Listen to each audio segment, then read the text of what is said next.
东宫，太子和太子妃两人急匆匆地走进正良帝的院落。青铜，你可是有哪里不舒服？正良帝早上的时候身体不适昏倒了，让太子很是担心。太子殿下，我们娘娘有喜了。青铜，嬷嬷说的可是真的？太子，咱们有孩子了。郑青铜说完这话，就看到了太子身后的太子妃赵宁寒，于是也不在软榻上坐着了，急忙站起来给太子妃行礼。姐姐好。妹妹身子要紧，何须这么多礼？你现在有身子了，以后这些规矩礼仪可以先放一放。郑青铜心中欢喜，但并不会当真。从前她没怀孕，太子妃看着还好，谁知道现在会不会挑她的错处？太子妃眸子微闪，但很快就笑了出来。妹妹，表哥说的对，你现在身子要紧，你玉玺是整个东宫的大喜事呢。哈哈，对，以后你就好好的养着，给姑生个儿子。太子太开心了，都没有注意到太子妃那勉强的笑意。表哥，你多陪陪妹妹，我宫中还有公务，就先回去了。太子挥了挥手，示意太子妃有事就可以先离开。从前太子也是这么对太子妃的，太子妃并不会多想。但是今天的太子妃想的就多了。太子妃回到住所，吩咐道：王嬷嬷，把小远子叫进来。是。王嬷嬷不敢耽搁，快速的转身走了出去。太子妃摸着肚子，想到太子开心的笑容，眼中一片沉寂。很快，太监小远子就走了进来。奴才参见太子妃娘娘。小远子，你去赵国公府，请我母亲明日进宫。是，娘娘。小远子离开之后，王嬷嬷小心开口：太子妃啊，这个时候请国公夫人进宫，是不是不妥啊？这况且朕量娣肚子里的孩子是男是女也未可知，不是动手的时候。嬷嬷想到哪里去了？郑青铜这一胎一定要保住，我怎么会动手？现在二皇子也渐渐长大了，太子表哥必须要有子嗣，朝臣才不会借机的撺掇二皇子争位。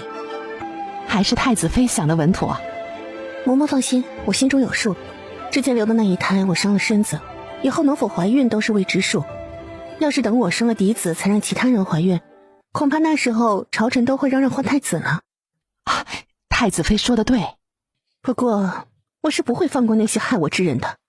葛太妃对姑姑下毒，以至于姑姑神志不清，害了我儿。这笔账我是不会这样算了的。那老太婆死了，可是她的后代一个都别想活。太子妃，这益州王虽然成了庶民，但皇上没有处死他，这恐怕……嬷嬷放心，我自有法子。王嬷嬷不敢继续劝阻，心中有些疑惑，不知道要不要把太子妃的想法禀报给皇后娘娘。王嬷嬷总是觉得心中不安。城外马场，侄儿玉红见过六叔六婶。六婶好。红儿不必多礼，快快请起。六婶，这是我带过去的那个石铁兽吗？对，就是红儿送过去的那一个，我很喜欢呢。六婶，石铁兽在益州一带很常见的，六婶要是喜欢，侄儿愿意去往益州再给您抓几只回来。红儿的心意婶娘收到了，不必你亲自去，你可以把地址告诉我，我派人去寻。你这个年纪啊，还是要在学堂才行。沈妃简单的一句话就让楚玉红红了眼眶。婶娘。沈妃看到眼睛红红的小正太，还有不知道什么时候已经到腿边的小豆丁。婶娘，好吃的，侄儿饿。红儿，怎么了？婶娘，没事。沈妃怎么看她也不是个没事的样子。红儿，你有什么事都可以和我说。你有什么事就说出来。唐之灵都开口了，楚玉红也不再迟疑，毕竟机会不等人。他们一家被贬为庶民，这辈子是不能参加科举了，也不能入朝为官，所以两个弟弟就要和寻常百姓人家的孩子一样，要学一些本事，赚钱养家，这都是他们要考虑的。楚玉红的心智极其成熟，在益州王还想着东山再起的时候，他已经在寻找他们一家的出路了。他现在要做的事，就是多寻求荣王府的庇护。六叔，婶娘，侄儿确实是有个请求。你说。婶娘，我的两个弟弟已经到了启蒙的年纪，侄儿想着福宝弟弟也到了启蒙的年纪，不知道玉泽和玉溪能否和福宝弟弟一起学习。小福宝从3个孩子上来之后一直都没开口，就看着3个小孩的动作。他自然看出了楚玉红的小心思，但他没有制止。看着吸着手指嘎巴嘴的楚玉泽，他也不太忍心。罢了，总归都是楚家人。你2个弟弟都学习，那你自己呢？福宝弟弟，我已经启蒙了，就不用学习了。况且家中还需要我。楚玉红说的没错，益州王很颓废，根本不管家中是否有银钱，更不管妻子儿女能否吃饱穿暖。家中的大小事都是楚玉红张罗的。不过他们现在住在马场，有住的地方，益州王也算是马夫，养马是有工钱的，但他是不会去干活的，所以喂马的活都是9岁的楚玉红做的。小福宝确实是防着益州王和楚玉红的，所以没有提出让楚玉红也上私塾的事。好，让你2个弟弟来荣王府吧。楚玉红听到之后大喜，但目光还是看向沈飞。他知道荣王府是沈飞做主。沈飞想到还没开张的福宝书院，笑道：这不巧了吗？我开了一间书院，正缺需要启蒙的学生呢。红儿，你也还小呢，不念书怎么行？到时候你和你的弟弟们一起来，六婶给你们请最好的老师。哎，红儿，我记得你还有2个妹妹，也一起来吧，和你们一起念书。谢谢婶娘，您的再造之恩，玉红莫齿难忘。玉泽、玉溪，快过来给婶娘磕头。哎呀，快起来！你们几个孩子，快起来！婶娘，侄儿是真心实意的。于是又接连磕了2个头，才站起来。小福宝看着楚玉红，叹了一口气：唉，罢了，娘亲都已经答应了，他也就不反对了。这孩子他能走多远，就看他的造化吧。至于将来会不会有隐患，那只能说大禹朝有那一劫，人的命强求不得。小福宝无奈地转头，低头向楼下看去，正对上了一双愤恨的眼睛。既然来呢，怎么不上来？在那边鬼鬼祟祟的偷听算什么？楚敬宗揉了一下眼睛，又掏了掏耳朵，确定眼前之人是真实的。小福宝一开口就引起了唐之灵的注意，他走到围栏前向下看，就看到了呆愣住的楚敬宗。这家伙因为在马场每日风吹日晒的，整个人更黑了，成了名副其实的黑炭头。楚敬宗失神片刻，终于找回了脑子。看来那小崽子就是老六的孩子，他这还是第一次见到。长得这么像父皇，怪不得老六认回皇室这么顺利。震惊过后，楚敬宗又想起刚才生气的事了，于是大踏步地走上2楼。他连个正眼都没给沈飞，而是上来就教训楚玉红兄弟3人。他一脚踢在楚玉红的屁股上。楚玉红，你有本事在我面前叫嚣，怎么到这儿倒是像个奴才一样啊？还给人家磕头，你的骨气呢？哥哥，你误会了，红儿只是……这里哪容得下你一个妇道人家说话？再说我在教训我儿子，关你什么事？哼！沈飞深吸一口气，确实这是人家的家务事。好，既然你这么说，那你想要教训孩子，就带回家去教训，不要在我的地盘撒野。你三哥，你不要太过分了。红儿刚才叩拜我们，是感谢我们答应送他们兄弟去学堂，并不是我们在轻贱他们。父亲，六叔和六婶答应我和弟弟们都能去学堂，我刚才是在感谢六婶给我们机会。哼，用不着他们假好心，我在家可以亲自教你们。楚玉红的表情都皲裂了，他真想凿开父亲的脑袋，想看看里面是不是只有浆糊。这是多难得的机会，他好不容易给弟弟们找到的出路，怎么允许父亲给破坏了？婶娘，你不要听我父亲瞎说，他每日颓废的，自己都管不好，根本无法给弟弟们启蒙。希望婶娘答应弟弟们和福宝弟弟一起学习。放心，学堂一直都在，你们可以回去好好的考虑看看。如果去上学，我给你们一辆马车，每日有人来接送你们上下学。谢谢婶娘。楚敬宗听到沈飞安排的这么妥帖，拒绝的话没有说出口。之前他就是意气用事，他现在的心不静，根本无法沉下来给几个孩子启蒙。现在知道是和小福宝一起启蒙，楚敬宗竟然觉得还不错。既然这样，那你就带你弟弟们去吧。他又看了小福宝一眼，觉得他眯着眼睛看自己有些恐怖。小福宝确实是在记恨楚敬宗刚才的那一脚，完蛋玩意儿，还是这么没脑子，做事顾头不顾腚的，没弄清楚事情的真相就这么鲁莽。哼，就这点本事还敢消小皇位。不过小福宝不想暴露自己的身份，他重生的消息越少人知道越好。他现在的当务之急是解决好家里这一个，老三这边暂时不能暴露。所以小福宝就算有一肚子的话要质问老三的，也不会在这个时候暴露出来。楚玉红三兄弟听到楚敬宗答应，都露出了笑容。这时候楚玉泽的肚子里传来咕噜声。泽儿是不是饿了？咱们下楼去吃饭吧。楚玉泽的眼睛一亮，又窜到了沈飞身边。他记得哥哥的叮嘱，要亲近沈娘。小叶子看到有人亲近娘亲，也不干了，挣扎着下地把楚玉泽挤开。哼，这是我娘。这个熊猫馆是沈飞要做展览的，到时候把人员聚集起来，当然要带一些小商铺和休息吃饭的地方。众人从楼上下来之后，就看到了围着山脚下一直到宝华寺那边有一条路，两边都是一个一个的小房子。沈飞是根据后世的那些景区建造的，这一条街就是专门给商家的街道，可以卖一些食物的。师娘，这些小房子是做什么的？张光真这时候开口道：洪少爷，这些都是商铺，到时候可以把铺子租给商家呀。楚玉红眼睛一亮，这似乎是个机会，他家要是有个铺子，那是不是就有进项了？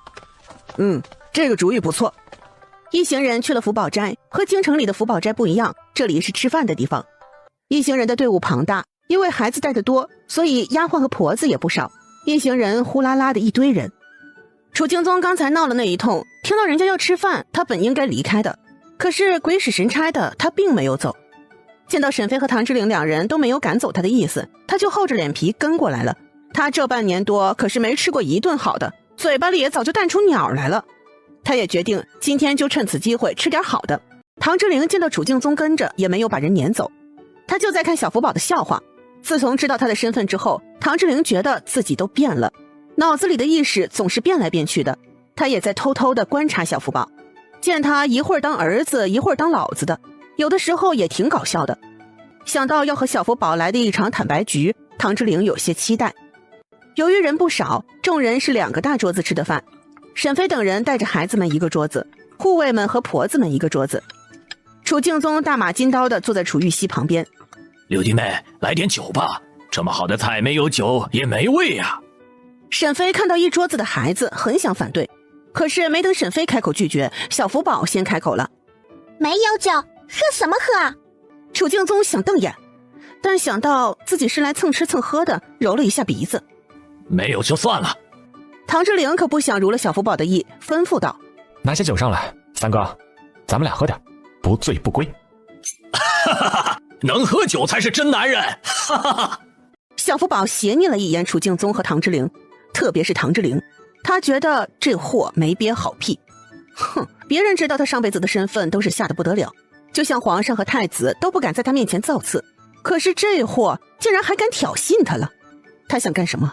难道是想灌醉老三让他出丑？哼，他也不瞧瞧自己那小身板，怎么是老三的对手？下人们听到唐之玲的吩咐，立即就把酒送了上来。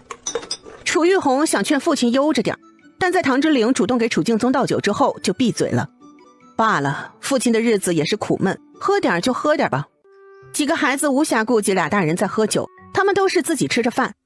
倒是小福宝注意着喝酒的两人，也竖着小耳朵听着两人的谈话。三哥，我没见过父皇，父皇他是个什么样的人呢？小福宝一听唐之玲这么问，小脑袋一下子就扭过来，大眼睛死死地盯着楚敬宗，想看看他怎么说。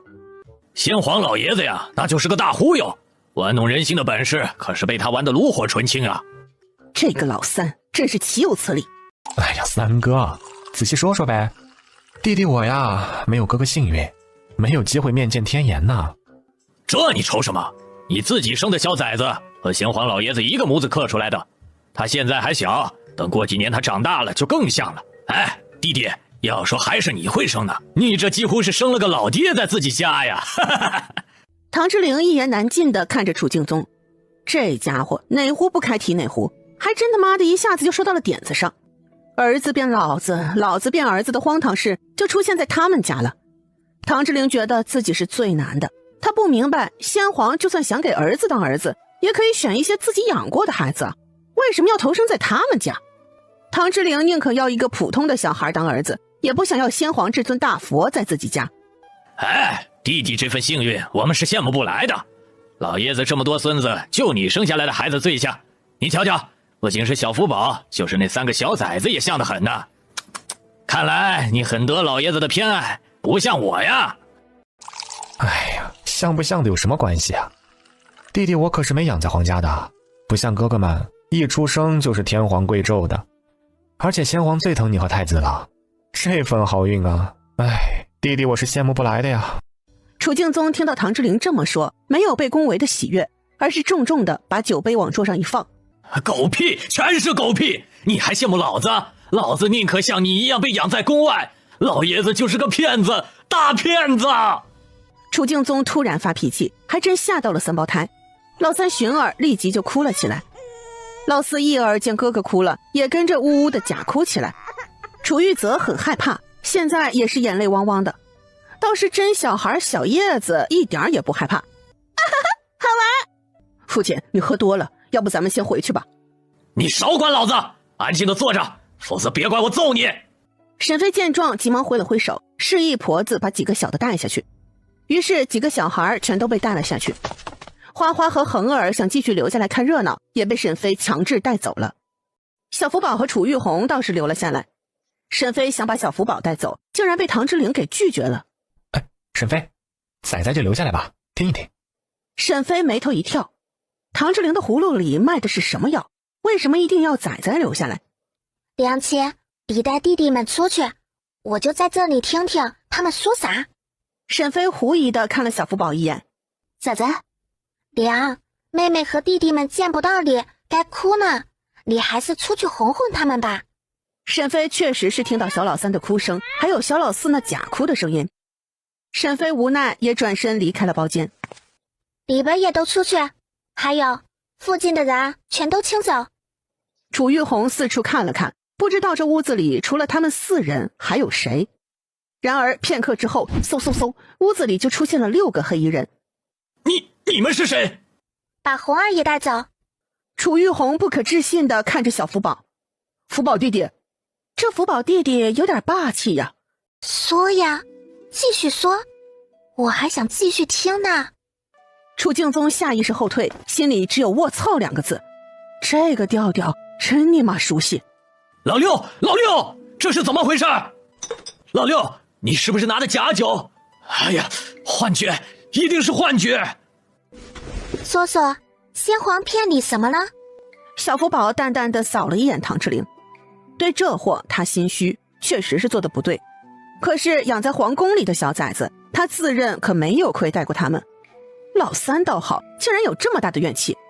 楚敬宗，自从你出生之后，你是哪里受到委屈呢？啊，过着金尊玉贵的生活，享受名师教导，长大后呢，娶4家贵女，享受一州封地。其他皇子的封地哪有你的富饶？你说说，哪个不是顶顶好的待遇啊？你倒是说说，你有什么好委屈的？小福宝也是气狠了，他觉得自己被污蔑，真是太冤枉了。楚敬宗喝了酒，意识有些混乱，但听到小福宝的质问，立即反驳：你不懂，你们都不懂，那种给了希望又亲手掐断希望的绝望。我明明比老大优秀，为什么皇位不传给我？如果不看好我，为什么让我有能取代太子的错觉？楚敬宗的心结就是想问一问先帝，他到底有没有机会？因为什么？你当真不知道？该不会喝那几杯猫尿，曾经自己做过什么都忘了吧？楚敬宗心里微凉，难道那件事暴露了？结党营私，勾结朝臣，忤逆的事情没少做，留你一面已经是网开一面了。哼，还和李大哥比？不管怎么样，李大哥从来没有想着杀那先帝自己上位。我也没想过要害父皇，我敬重他还来不及呢，怎会做那大逆不道之事？那凌霄呢？凌霄？你是谁？你怎么知道凌霄的？楚敬宗现在已经酒醒了不少，不是刚才那迷糊的状态了，加上被揭了老底，精神高度紧张，脑子也清明了。你到底是谁？你觉得我是谁？我就是谁。楚敬宗吓得踉跄几步，险些没有摔倒。他看着坐在椅子上悠闲的小娃娃，内心震撼不已。你是父皇？想到先皇老爹老年修仙求长生，不可置信地问道：您没死，返老还童了？楚敬宗觉得这个世界太玄幻了。尼玛，要是知道这老头子还在，他造什么反呢？这不是鸡蛋碰石头吗？死呢，但是我重新投胎呢。楚敬宗张着大嘴，完全都合不上了。小福宝承认身份之后，可不会惯着楚敬宗，心里早就有一堆话要骂了。李过呢？楚敬宗也想近距离看看小爹，于是走了过来。蹲下那点。楚敬宗慢慢的蹲下来，和小福宝视线平视。谁料到小福宝直接伸出小胖手，啪啪2下就拍在了楚敬宗的脸上。楚敬宗被打了，人还有些懵。唐之灵也吓了一跳，完全没料到小福宝会动手。他真的怕楚敬宗反抗，把小福宝给打死。仔仔，小福宝看都没看唐之灵，他的事情后面再解决，他现在要处理了老三。于是他直接伸出小胖手，薅住楚敬宗的头发。怎么还说我偏心？哼，我看我就是偏心错人呢。你说说，你都干了什么蠢事？你还有脸和我叫屈啊？你这个猪脑子，被人家忽悠几句就找不到北呢，上杆子给人家当枪使啊？你就是到处找爹啊？那林霄借助你的名头，在外面撵了多少的财，你都不知道吧？还傻乎乎的觉得人家是在支持你，恨不得给人家当儿子。我没有，凌霄不过是个户部尚书，他也配？哼，配不配的，你不是也差点着了人家的道？林霄当年确实是挑拨太子和益州王的关系，要不是皇上及时出手，太子恐怕也被害了。屁股底下一堆屎，我是懒得和你计较。要不是看在你是我儿子的份上，你早死800次呢。你偷偷开采铁矿和金矿，又偷偷的造兵器，你以为我不知道呀？楚敬宗被打，完全不敢反抗。原来他暗中做的事，他父皇都知道。还有谢家，你谋夺人家的家产，又赶尽杀绝，你以为我不知道？楚敬宗是真的冒汗了，他没想到他做的一桩桩一件件，先皇都知道。小福宝自己承认，他确实是有私心，在百姓和儿子之间，他选择了儿子。他不是个明君，而是个极其自私和自负的皇上。在他的统治下，只有武力和铁血手腕。正因为是这样，他才选到老大当太子。那孩子心地仁善，虽然做事犹豫不够果断，但也算是瑕不掩瑜。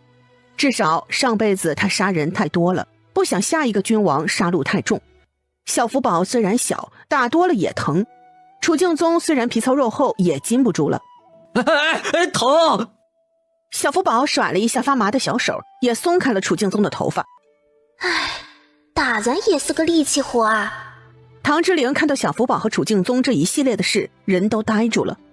他没想到凶悍的益州王在先皇面前会是这么一番情景。他以为楚敬宗会立即出手结果了小福宝，他已经准备好了，随时扑上去救人了。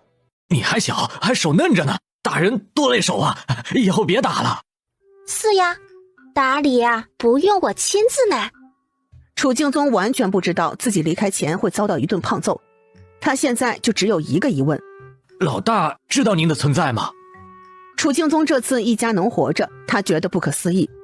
之前他不知道什么原因，现在终于知道了，一定是老爷子在，皇上不好动手。毕竟曾经他差点搞死了老大，老大可以说对他是恨之入骨了。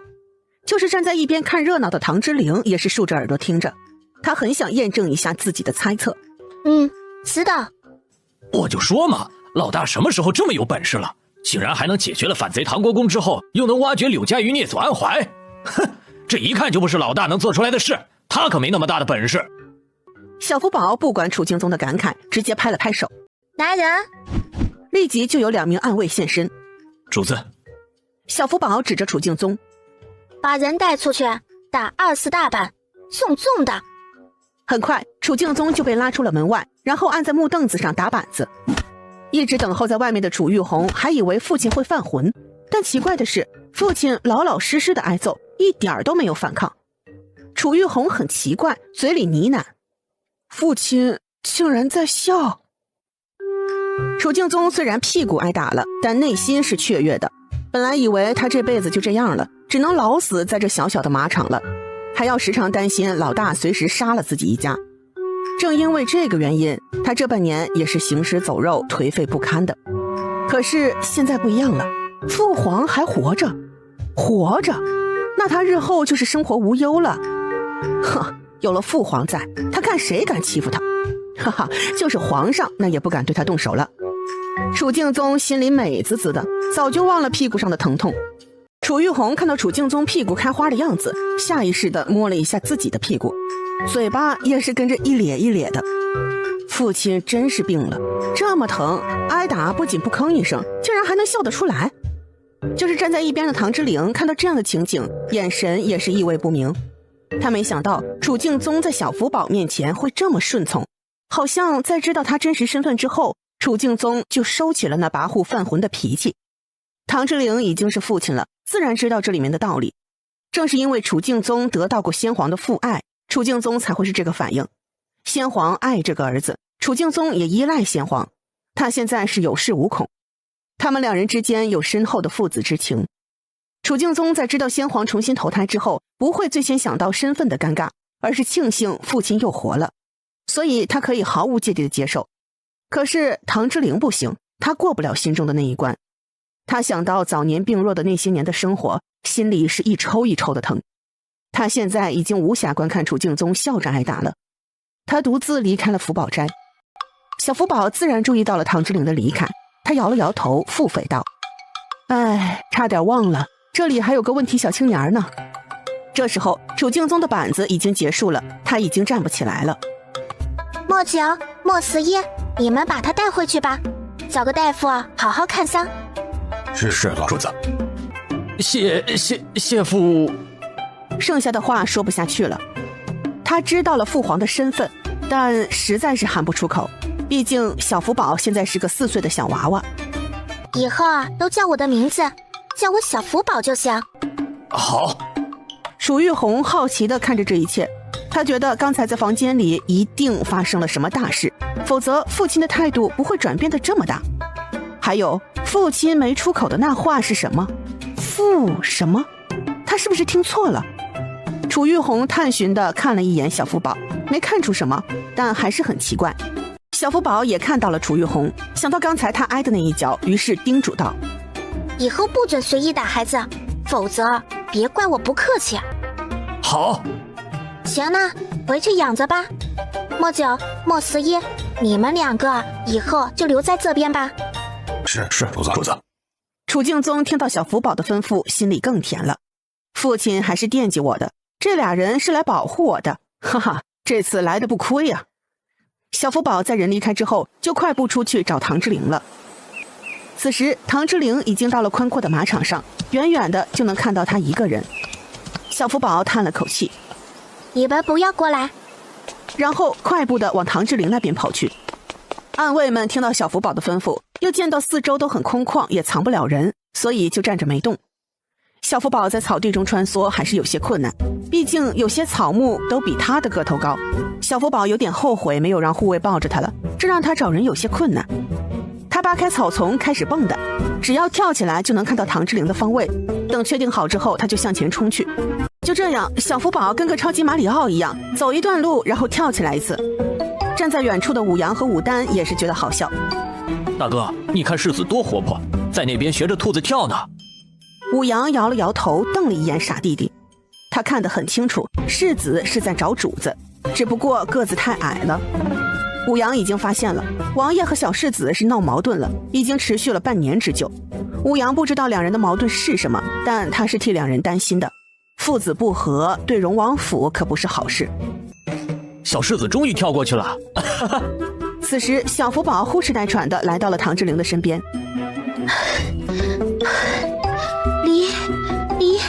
你想怎么样吧？唐之陵傻傻的站在这里，思绪乱飞。突然听到细小的声音，他四处看了看，什么也没看到。小福宝见到唐之陵那傻样，无奈的道：往下看。唐之陵低下头，就看到了草丛中藏着的小福宝。此时小福宝的脸上已经被草划伤了，出现了伤痕。唐之灵很心疼，放下了别扭的心态。仔仔，你受伤了。小福宝毕竟是唐之灵养了几年的儿子，他从小小的一只的时候养到了现在能跑能跳，这份爱是割舍不掉的。要不是因为小福宝另一层的身份，唐之灵会继续疼他入骨。这孩子是沈飞送给他的亲人呢。那时候唐之灵知道自己有鲜卑血统的时候，整日过得提心吊胆，想的都是怎么保护沈飞和小福宝。小福宝和沈飞就是唐之灵的命，他的家，他不能失去任何一个人。